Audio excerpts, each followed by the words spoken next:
It was a nice, relaxing afternoon in the state of Wisconsin. Everyone was out on the lake, enjoying the nice weather and having some fun. On the other hand, Derek Hamilton was spending his 18th birthday sitting in his living room with his parents, getting another lecture about how dangerous his future was. Son, why are you choosing to do this? I don't think you understand what's ahead of you. Okay, Mom and Dad, I know you're worried, and I know it's hard for you. But trust me, it's hard for me too, wondering what will happen in the future. Maybe I won't go to war, but maybe I will. But all I know is whatever happens will be the hardest choice in my life. I will always be here, and we will always stay in touch, no matter what. I can promise you that right now. Maybe you should stop thinking about it. Don't do any more research and just focus on right now, not the future. I don't know what I'd do without my little boy. Derek stomps up to his room like a herd of buffalo fighting away from its prey. He sat quietly in his bed, thinking of what he could say to his parents so they would not be worried.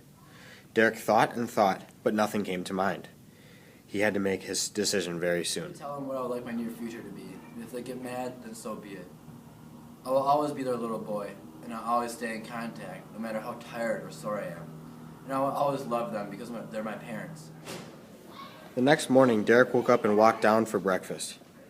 His older brother Jake was sitting downstairs at the table, waiting for Derek to come home. Jake had been gone for months at University of Florida and would be leaving again in a month. What's up, bud? After Derek supposedly left to go hang out with some buddies, his parents filled Jake in about what Derek's future was going to be and his love for the Marines. Mom and Dad, you have to understand, this is Derek's dream, and it has been for so long. He has been trying to tell you in a way that will freak you out, but obviously it's not working. This is one of those situations where you have to let Derek go. We understand what you're saying, but it's hard as parents to not know whether our kid's going to be okay for a full year. As the day went on, everyone in the household was getting worried because Derek had not returned. Jake called him a million times but got no answer. He had not gone to a friend's house. Instead, he went to the local recruiter for the Marines and explained to the recruiter he wanted to be enlisted into the United States Marines. Sergeant Charles told Derek he could join at any time, but he would have to pass several tests in order to qualify. Charles, I'm more than ready to face that challenge. I'll meet up with you next week to get everything set up. I just need to meet with my parents before I can make my final decision. 5 days passed and Derek was fed up with his parents. All he heard were lectures about how he shouldn't go into the Marines and how dangerous it was.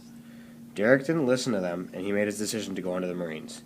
The next day, Derek set up a meeting with a local recruiter who told him that he would love to go into the Marines. Derek arrived at Mountain Warfare Training Center and was amazed by what he saw. He found a buddy named Dane who was also been working in the Marines.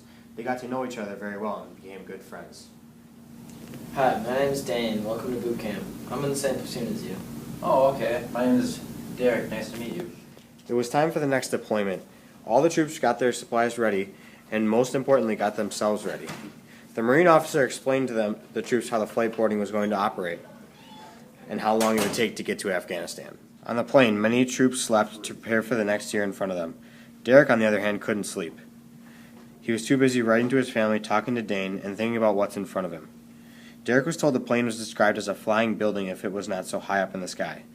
Finally, the plane reached a stop and the troops sent out, one by one, to their homes. Dane and Derek and the rest of their military family had all their bags ready for the next mission. Sergeant Peters came by and inspected the bags. Everyone's bags were packed up to the maximum, and the troops went on to the next mission. Every night, Derek had nightmares about different situations he could be in and how dangerous those situations were. 2 days after Derek had those nightmares, he was put in the middle of a situation. This scenario was life-threatening, but at the same time it could save his family member's life. Dane was shot in the stomach and was fallen down by a tree. The only problem was Derek had to cross the line of death to get to Dane. It took a total of 3 hours to get to Dane, but he managed to run through the bullets without getting hit.